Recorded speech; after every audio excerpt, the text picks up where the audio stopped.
नमस्कार। आपके अपने YouTube चैनल हिंदी भाषा और साहित्य में मैं विशाल कुमार आज उपस्थित हूँ एक और कविता लेकर। निराला जी की यह कविता है और बड़ी ही प्रसिद्ध कविता रही है निराला जी की, और कविता का शीर्षक है बादल राग। बादल राग शीर्षक की उनकी 6 कविताएं हैं और यह उनकी छठी और अंतिम कविता है उस संग्रह में। तो आइए इस कविता का भावार्थ करते हैं। तिरती है समीर सागर पर, अस्थिर सुख पर दुख की छाया। समीर सागर, यहाँ समीर को सागर के समान बताया गया है, यानी वायु का सागर। तो वायु रूपी सागर पर तैर रही है, तिरती है, तैर रही है। अस्थिर सुख पर दुख की छाया, सुख को अस्थिर बताया गया है और उस पर दुख की छाया।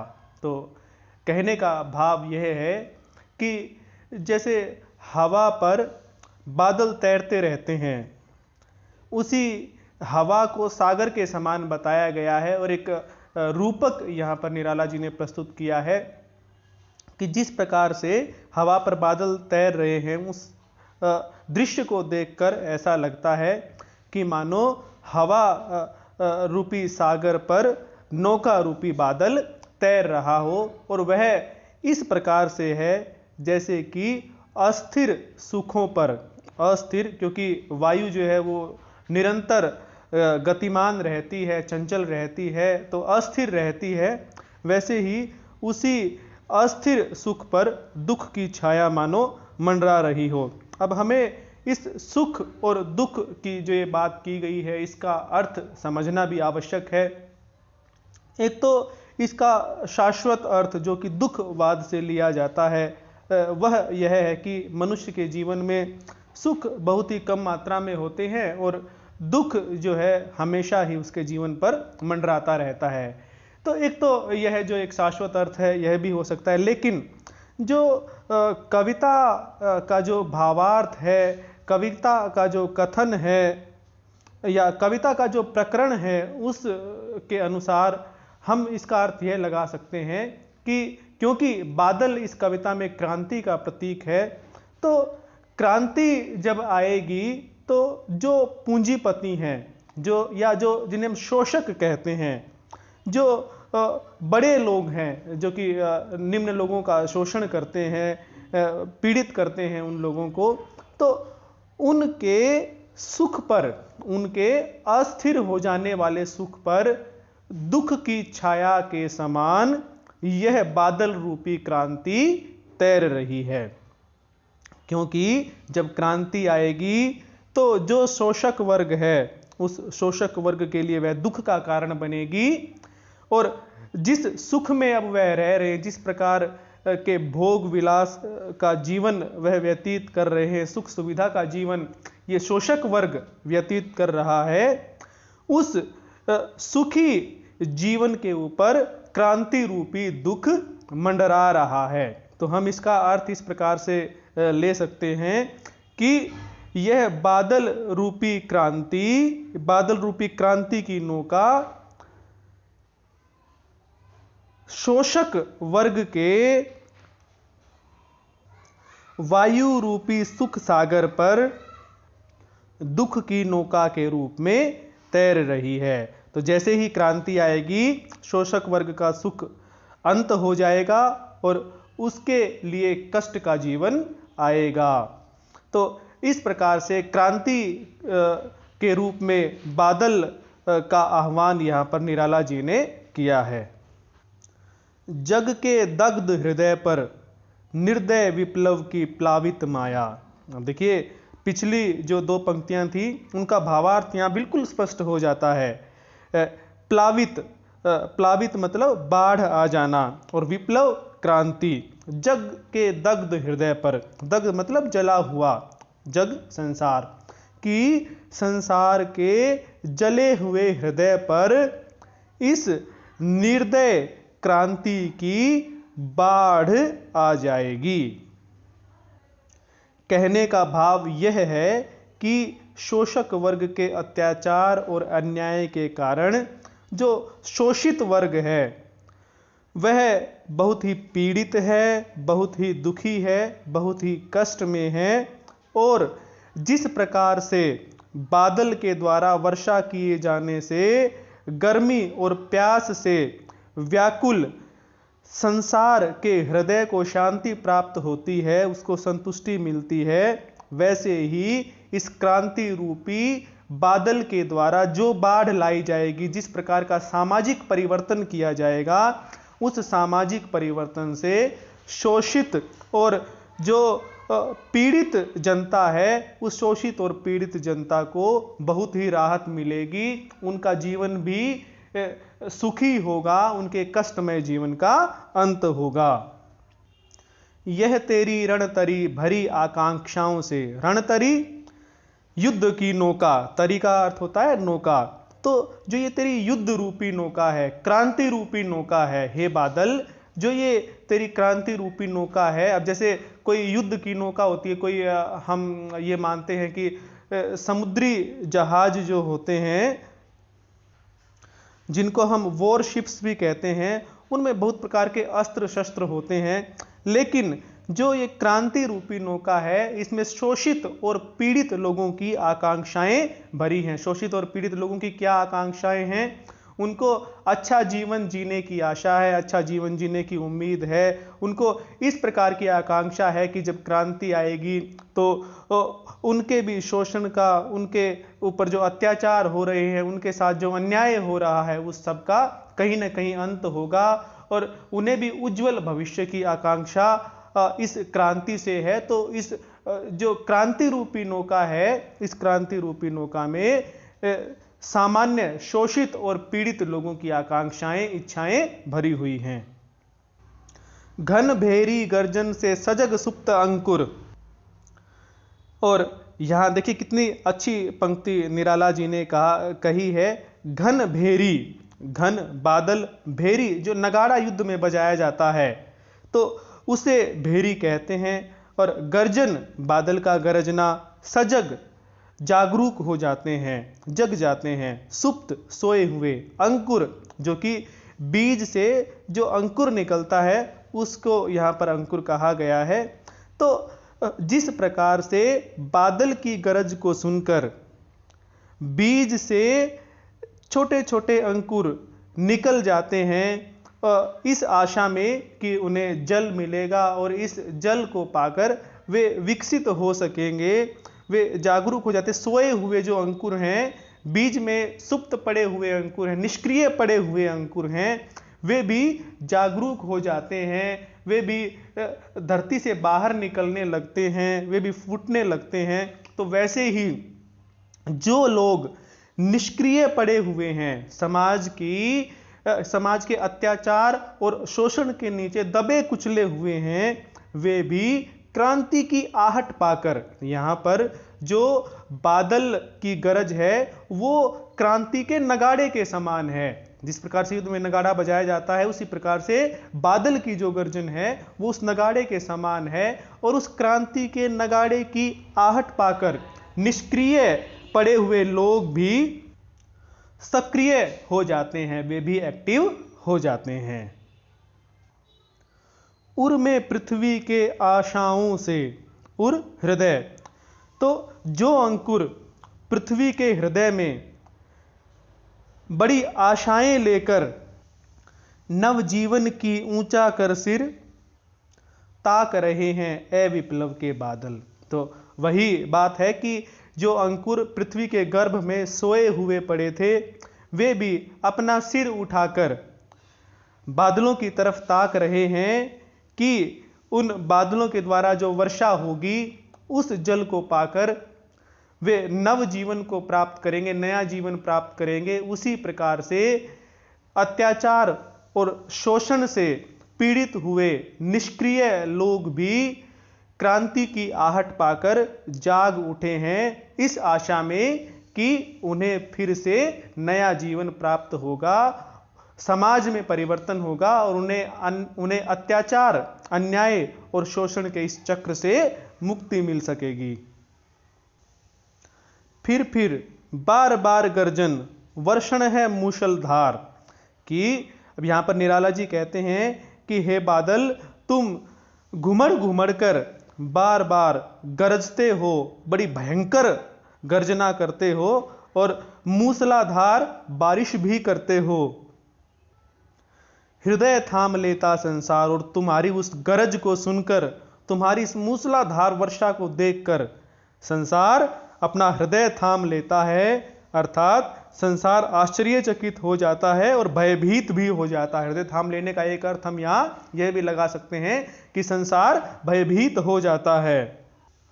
भावार्थ यह है कि क्रांति में जो भी परिवर्तन होते हैं, जो आमूल चूल परिवर्तन समाज में होते हैं, हमने फ्रांस की क्रांति, अमेरिका की क्रांति, बहुत सारी क्रांतियां देखी हैं जिनसे समाज में कितने युगांतरकारी परिवर्तन हुए हैं। जिस प्रकार की स्वतंत्रता, समानता, न्याय की बात आज के दिन हम करते हैं, वह क्रांतियों के द्वारा ही संभव हुई है। तो इसी बात को यहाँ पर निराला जी कहते हैं कि क्रांति जिस प्रकार का परिवर्तन करती है, जिस प्रकार की आहट के साथ क्रांति आती है, उस आहट को सुनकर संसार के जो लोग हैं और विशेषकर जो पूंजीपति, उद्योगपति या जो विशेष सुविधा प्राप्त वर्ग है या जिसे हम विशेष वर्ग कहते हैं, वह वर्ग भयभीत हो जाता है, अपना दिल थाम लेता है। सुन सुन घोर वज्र हुंकार, वज्र के समान हुंकार, वज्र के समान बादल की गर्जना को सुनकर, वज्र जो कि इंद्र का अस्त्र होता है और दूसरा वज्र का अर्थ होता है बिजली, तो उस बादल से जो बिजली निकलती है, जो उसकी गर्ज होती है, उसकी भयंकर और कठोर हुंकार को सुन सुनकर अश्निपात से शायित शत शत उन्नत वीर, शत शत सैकड़ों शायित भूमि पर गिर जाते हैं। अश्निपात बिजली के गिरने से, और वीर वीर लोग। देखिए यहां पर आपको प्रतीक समझने की आवश्यकता है। वीर शब्द यहां पर किसी युद्ध में वीर व्यक्ति के लिए प्रयोग नहीं किया गया है, अपितु जो पूंजीपति लोग, जो उद्योगपति लोग या जो विशेष सुविधा प्राप्त लोग हैं या जो सामंत हैं, उनके लिए यह वीर शब्द का प्रयोग किया गया है कि जिस प्रकार से बादल की भयंकर गरज को सुनकर और बिजली के गिरने से कोई कितना ही बड़ा योद्धा हो, वह भूमि पर धराशायी होकर गिर जाता है। सैकड़ों ऐसे वीर जो कि बहुत ही मजबूत स्थिति में होते हैं, बहुत ही एक सुरक्षित स्थिति में होते हैं, वे भी उस बादल की हुंकार और बिजली के गिरने से धराशायी हो जाते हैं, भूमि पर गिर जाते हैं, अर्थात नष्ट हो जाते हैं, समूल नष्ट हो जाते हैं। इसी प्रकार से क्रांति के आने पर भी जो विशेष सुविधा प्राप्त वर्ग है, सामंत हैं, उद्योगपति हैं या पूंजीपति हैं, वे भी नष्ट हो जाते हैं, अर्थात उनका कोई नामो निशान नहीं बचता। क्षत विक्षत हत अचल शरीर, हत मतलब मारे हुए, क्षत विक्षत कि बड़े ही कटे फटे शरीर वाले और घायल, आप इसका एक अर्थ लगा सकते हैं घायल, घायल शरीर वाले होकर वो मृत हो जाते हैं, मृत्यु को प्राप्त हो जाते हैं। हत का अर्थ यहां पर लगाएंगे कि मर जाते हैं। कहने का भाव यह है कि वे पूंजीपति, सामंतवाद वाले और उद्योगपति वे सब नष्ट हो जाते हैं। गगन स्पर्शी स्पर्धाधीर, और कौन से पूंजीपति, कौन से उद्योगपति, कौन से सामंत नष्ट हो जाते हैं? जो कि गगन स्पर्शी यानी कि आकाश को स्पर्श कर रहे थे, स्पर्धाधीर, और बड़े ही धैर्य से उनमें स्पर्धा लगी हुई थी, उनमें प्रतियोगिता हो रही थी एक दूसरे से आगे बढ़ने की। जैसे भी कि आज भी हम देखते हैं कि पत्रिकाओं में यह बातें छपती हैं कि वह व्यक्ति सबसे अमीर हो गया, वह व्यक्ति सबसे अमीर हो गया, उनमें आपस में होड़ लगी रहती है आगे बढ़ने की पूंजीपतियों में। तो वे पूंजीपति जो कि आकाश को स्पर्श कर रहे थे, फिर भी आपस में प्रतियोगिता लगा रहे थे एक दूसरे से आगे निकलने की। और वे आगे कैसे निकल रहे थे? उनके आगे निकलने का एक ही उनके पास कारण था, क्योंकि वे जो सामान्य जनता थी उसका शोषण कर रहे थे, उसका खून चूस रहे थे, उसको पीड़ित कर रहे थे। उनका शोषण करके ही वो धन एकत्रित करके एक दूसरे से होड़ लगाकर बिल्कुल गगन स्पर्शी यानी आकाश को की ऊंचाइयों को छू रहे थे। तो जिस प्रकार से बादल ऊंची ऊंची इमारतों को बड़ी जो ये कह सकते हैं हम कि आकाश को छूती हुई एक दूसरे से होड़ करती हैं, ऐसी इमारतों को बिजली और बादल की गरज पृथ्वी पर गिरा देती है, वैसे ही ऐसे ऐसे बड़े पूंजीपतियों और उद्योगपतियों को जो कि धन के संदर्भ में मानो आकाश को छू रहे हैं और अब भी उनकी प्रतियोगिता चल ही रही है, उनको क्रांति समूल नष्ट कर देती है। उनका नामो निशान भी पृथ्वी पर दिखाई नहीं देता। हंसते हैं छोटे पौधे लघु भार, शस्य अपार। और जब क्रांति आती है, जब बादल बहुत सारी वर्षा कर दे और जो बिजली या जो गरज है, उस गरज और बिजली का जो छोटे छोटे पौधे हैं, उन छोटे छोटे पौधों पर कोई भी दुष्प्रभाव नहीं पड़ता, वे तो उसमें हंसते रहते हैं, बड़े आनंद में रहते हैं।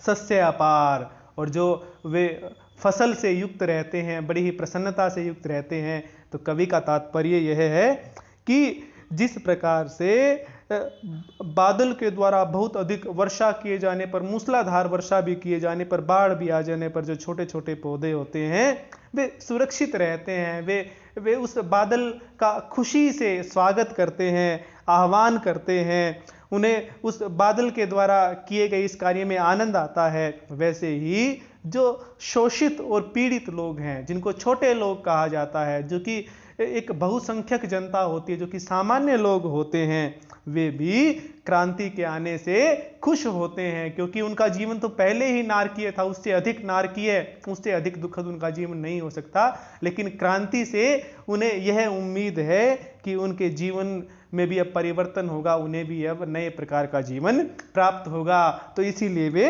हंसते हैं।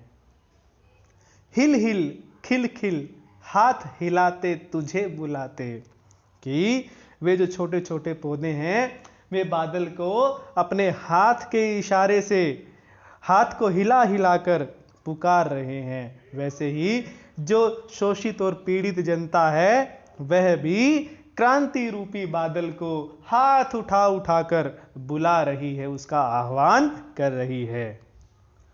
विप्लव रव से छोटे ही हैं शोभा पाते, विप्लव क्रांति रव ध्वनि, कि इस क्रांति की ध्वनि से तो छोटे लोग ही, जो दबा कुचला वर्ग है समाज का, वही शोभा पाता है। और जो दुख उठाना पड़ता है क्रांति में, वह तो शोषक वर्ग को उठाना पड़ता है। अट्टालिका नहीं है रे आतंक भवन। देखिए, इस पंक्ति के दो अर्थ लगाए जा सकते हैं। अट्टालिका तो जो बड़े बड़े महल होते हैं, बड़े बड़े भवन, उनको अट्टालिका कहा जाता है। तो निराला जी कहते हैं कि जो तुम ऊंचे ऊंचे भवन देख रहे हो ना, ये अट्टालिकाएं नहीं है, बल्कि ये तो आतंक का अड्डा है, आतंक का भवन है। अब आतंक भवन के दो अर्थ यहाँ पर हैं कि एक तो यह कि इनमें आतंक का निवास है। आतंक का निवास कैसे है कि ये लोग दूसरों के ऊपर अत्याचार करते हैं और इन भवनों में रहने वाले लोगों से सब लोग आतंकित रहते हैं। दूसरा यह अर्थ है कि जो अब क्रांति आ रही है, जिस क्रांति का सामान्य व्यक्ति आह्वान कर रहा है, उस क्रांति के आने की सुगबुगाहट से ही, उसके आने की थोड़ी सी जानकारी से ही जो इनमें रहने वाले लोग हैं वे आतंकित हो गए हैं। तो दो अर्थ हमने देखे, एक तो कि इन्होंने आतंक फैला रखा है और सामान्य लोगों को भयभीत कर रखा है, इसलिए आतंक के भवन हैं। दूसरा यह कि क्रांति के आने की सुगबुगाहट से ये लोग आतंकित हो उठे हैं। सदा पंख पर ही होता जल विप्लव प्लावन। पंख अर्थात कीचड़, जल विप्लव जल रूपी क्रांति यानी बाढ़, प्लावन प्लावन बाढ़, और जल विप्लव जल की क्रांति की बाढ़। तो जो कीचड़ है, पंख अर्थात जो कीचड़ है, कीचड़ पर ही बाढ़ का दुष्प्रभाव पड़ता है, कीचड़ पर ही क्रांति का प्रभाव पड़ता है। कीचड़ को ही क्रांति साफ कर, जिस प्रकार से यदि बाढ़ आती है कहीं, तो सर्वप्रथम जो भी कीचड़, जो भी गंदगी होती है, उस गंदगी को साफ कर दिया जाता है। उसी प्रकार से जब क्रांति आती है तो समाज में जो गंदगी फैली है, समाज में जो कीचड़ फैला हो, जो शोषण, अत्याचार और पीड़ा का जो चक्र चला हुआ है, उस शोषण, पीड़ा और अत्याचार की गंदगी को ही सर्वप्रथम क्रांति के द्वारा नष्ट किया जाता है। क्षुद्र प्रफुल्ल जलज से सदा छलकता नीर। जलज कहते हैं कमल को, क्षुद्र छोटे से, प्रफुल्ल प्रसन्न, जो छोटा सा प्रसन्न कमल है जो कि उसी कीचड़ के ऊपर उगा हुआ है, उस पर जो कोई भी पानी की बूंद पड़ेगी तो उससे छलक कर नीचे गिर जाएगी। यानी कि जब बाढ़ आती है और बादल मूसलाधार बारिश करते हैं तो जो कीचड़ है उसे तो साफ होना ही पड़ता है, वह तो नष्ट हो जाता है कीचड़ तो, लेकिन जब उस कमल पर उस क्रांति रूपी जल की बूंदें पड़ती हैं तो वे उस पर पड़कर उससे नीचे छलक जाती हैं, उससे नीचे गिर जाती हैं। कहने का भाव यह है कि क्रांति का इन छोटे छोटे सामान्य लोगों पर, जिन्हें कि क्षुद्र कहा जाता है, जिन्हें तुच्छ माना जाता है, उन तुच्छ माने जाने वाले लोगों पर, शोषित और पीड़ित जनता पर कोई भी दुष्प्रभाव नहीं पड़ पाता। और जो समाज की गंदगी है, जो शोषक वर्ग है, पूंजीपति है, वही उस क्रांति से नष्ट होते हैं। रोग शोक में भी हंसता है शैशव का सुकुमार शरीर। देखिए यहां पर निराला जी कहते हैं कि जब क्रांति आती है थोड़ा बहुत तो कष्ट सबको उठाना पड़ता है, लेकिन जिस प्रकार से रोग और शोक के समय में भी जो शिशु है, उसका जो सुकुमार कोमल सा शरीर है, वह रोग हो या शोक हो, वह उस रोग और शोक में भी हंसता रहता है, मुस्कुराता रहता है, अधिक चिंताएं नहीं करता। उसी प्रकार से जो सामान्य वर्ग है, जो शोषित और पीड़ित वर्ग है, जो बहुसंख्यक वर्ग है, वह भी क्रांति के आने पर भले ही उसे थोड़ा बहुत कष्ट उठाना पड़े, थोड़ी बहुत कुर्बानियां देनी पड़े, लेकिन वे फिर भी हंसते हंसते वे कुर्बानियां देते हैं, क्योंकि उन्हें एक सुखद भविष्य की कामना उस क्रांति से होती है, एक सुखद भविष्य की आशा उस क्रांति के साथ बंधी हुई होती है। रुद्ध कोश है क्षुद्ध तोष। अब उन पूंजीपतियों और उद्योगपतियों के बारे में निराला जी कहते हैं कि उनका कोश, उनका खजाना रुद्ध, रुका हुआ है, अर्थात उन्होंने शोषण कर करके जो पूंजी इकट्ठी कर ली है, उस पूंजी को अपने तहखानों में बंद कर लिया है, उसे रोक लिया है, क्षुद्ध तोष। और जो उनका संतोष है वो अभी भी अधूरा है। अर्थात कहने का भाव यह है कि फिर भी उन्हें संतोष नहीं है, उनका संतोष जो है अभी भी नष्ट हुआ ही मानिए। कि इतनी संपत्ति उन्होंने इकट्ठी कर ली है, उसे सुरक्षित भी कर लिया, तहखानों में बंद भी कर लिया है, लेकिन अभी भी उन्हें संतोष नहीं है। वे दिन भर दिन, प्रतिदिन और धन इकट्ठा करते रहते हैं। अंगना अंग से लिपटे भी आतंक अंक पर कांप रहे हैं। अंगना यानी अपनी अपनी प्रेयसी, प्रेमिकाओं, पत्नियों के अंग में, उनकी गोद में लिपटे हुए का अर्थ है यहाँ पर उनकी गोद में आश्रय लेकर भी, लिपटने का अर्थ है आश्रय लेकर भी कांप रहे हैं। कि उनकी गोद में मुंह छुपाकर यानी आश्रय लेकर भी वे अभी भी इस क्रांति की सुगबुगाहट से, इस क्रांति के शोर से, इस क्रांति के आने की बात को सुनकर वे थर थर कांप रहे हैं। इतने कायर हैं कि क्रांति के आने की बात को सुनकर भले ही उन्होंने अपनी अपनी प्रेमिकाओं, अपनी अपनी पत्नियों के आंचल में मुंह छुपा लिया, उनकी गोद में दुबक कर बैठ गए हैं, लेकिन फिर भी वे उनकी गोद में भी कांप रहे हैं, भयभीत हैं। घनी वज्र गर्जन से बादल त्रस्त नयन मुख ढांप रहे हैं। और बादल की उस वज्र के समान भयंकर हुंकार को सुनकर, उस क्रांति की आहट को सुनकर वे त्रस्त नयन होकर, अर्थात उनके जो आंखें हैं वो भी पीड़ा झलका रही हैं और अपने मुंह को अपने हाथों से ढक रहे हैं। डर के कारण जिस प्रकार से कोई अपने हाथों से अपने मुंह को ढक ले, कुछ देखना ना चाहे, उसी प्रकार से उनकी आंखें इतनी पीड़ित हैं, वे भयभीत हैं और अपने भय के कारण ही अपने मुख को अपने हाथों से ढक रहे हैं। जीर्ण बाहु है शीर्ण शरीर, तुझे बुलाता कृषक अधीर। हे क्रांति रूपी बादल, ये जो कृषक है, ये जीर्ण बाहु अर्थात इसकी भुजाएं अब जीर्ण हो गई हैं, यह शक्तिहीन हो गया है।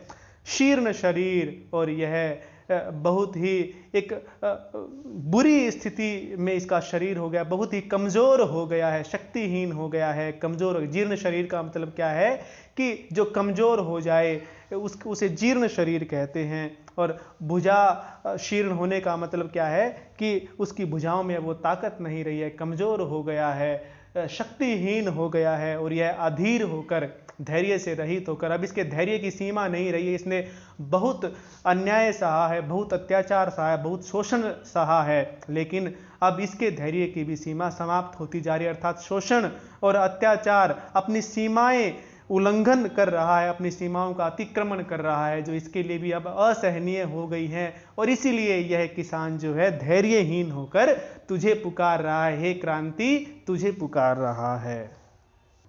ए विप्लव के वीर, हे क्रांति वीर बादल, यह तुम्हें पुकार रहा है। चूस लिया है उसका सार, हार मात्र ही है आधार। और इस शोषण के कुचक्र ने, अत्याचार और अन्याय के कुचक्र ने उसके सार को, उसकी शक्ति को बिल्कुल चूस लिया है, उसको बिल्कुल पूरी तरह से उसका शोषण किया गया है और उसे बिल्कुल कमजोर बना दिया गया है। और उसमें केवल अब हड्डियां ही शेष रह गई हैं। वह इतना कमजोर हो गया है कि मानो हड्डियों का ढांचा ही वह रह गया है। ए जीवन के पारावार, हे उसके लिए जीवन के समुद्र, हे पारावार समुद्र, कि उसके लिए नव जीवन प्रदान करने वाले के समान हे बादल, तुम आओ, वह तुम्हें पुकार रहा है ताकि उसका जीवन भी सुंदर बने, सुखी बने, शोषण, अत्याचार और अन्याय का कुचक्र समाप्त हो। तो यह थी निराला जी की बादल राग कविता का भावार्थ। उम्मीद है कि आपको जरूर समझ आई होगी। आप कमेंट बॉक्स में अवश्य ही लिखा करें कि आपको कविता का भावार्थ समझ आया अथवा नहीं, और कैसा लगा। यदि आपके सुझाव हों तो सुझाव भी दिया करें। और अब से मैंने यह भी किया है कि डिस्क्रिप्शन बॉक्स में मैं कविता को डाल देता हूं, वहां से आप कविता पढ़ भी सकते हैं। धन्यवाद।